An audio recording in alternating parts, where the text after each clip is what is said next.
लोकतंत्र किन स्थितियों में सामाजिक जो विविधता है उसको संभालता है और उनके बीच सामंजस्य बिठाता है। भारत जैसे देश में जहां पर जो है अनेक भाषाओं बोलने वाले लोग, साथ ही साथ विभिन्न धर्मों के रहने वाले लोग, विभिन्न कल्चर हैं यहाँ पर, संस्कृतियों से संबंधित, भाषा से संबंधित, पहनावे से संबंधित, तो इतनी जो विविधता है उसे किस तरीके से बांधता है, संभालता है, उसके मध्य किस तरीके से सामंजस्य बिठाता है। किस तरीके से सामंजस्य बिठाएगा? लोकतंत्र में संविधान है, संविधान में उन सभी वर्गों को जो है अधिकार प्रदान किए जाएंगे, सभी वर्गों का ध्यान रखा जाएगा, उनकी भाषाओं का ध्यान रखा जाएगा, उनके कल्चर का। जैसे हम मौलिक अधिकार में देखें, हमारे मौलिक अधिकार में सभी के जो है संस्कृति का ध्यान रखा गया, सभी धर्मों का ध्यान रखा गया, भाषाओं का भी ध्यान रखा गया। हमारे संविधान में 22 भाषाओं का जिक्र किया गया, तो यहाँ पर जो है भाषाओं का भी ध्यान रखा गया ताकि जो है मतभेद ना हो कहीं भी। तो सामाजिक विविधता को संभाला किस तरीके से, वो आपने देखा संविधान के जरिए। अब आंसर भी चेक कर लेते हैं कि आंसर में क्या लिख सकते हैं। विभिन्न धर्म, जाति, भाषा, संस्कृति के लोगों का एक मंच पर लाता है। लोकतंत्र क्या कर रहा है? विभिन्न जो धर्म है, भाषा है, संस्कृति है, उन सभी को एक मंच पर लेके आता है जहां अपने विचार और समस्याएं व्यक्त कर सकते हैं।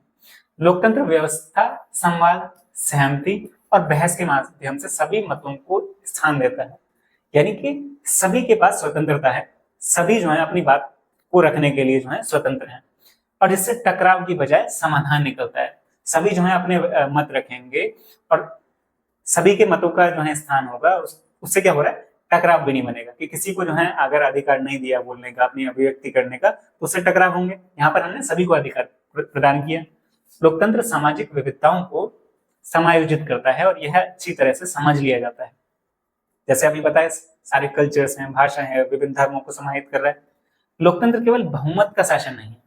देखिए हमारे यहाँ भी जो अल्पसंख्यक है और बहुसंख्यक है, अल्पसंख्यकों के हितों का ध्यान रखा गया, उनको संविधान में कुछ जो है अधिकार भी प्रदान किए गए।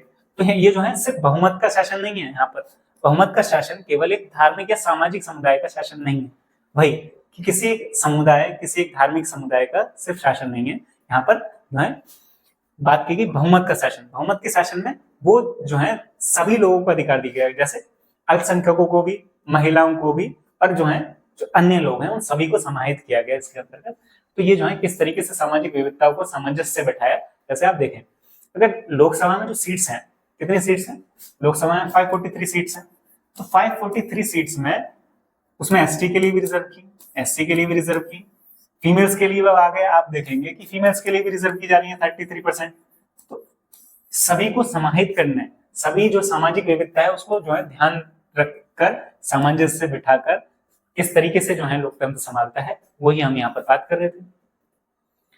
ठीक है जी, तो आपको क्लियर हुआ होगा कि विभिन्न धर्म, जाति, भाषा, संस्कृति को किस तरीके से लोकतंत्र जो है एक मंच पर लेके आता है और उन सभी का जो है किस तरीके से ध्यान रखता है और किस तरीके से सामंजस्य बैठाता है। तो 10th है, उसकी पोल साइंस के 5 चैप्टर्स आपके कवर हो चुके हैं, उसके सारे क्वेश्चन आंसर आपके कवर हो चुके हैं।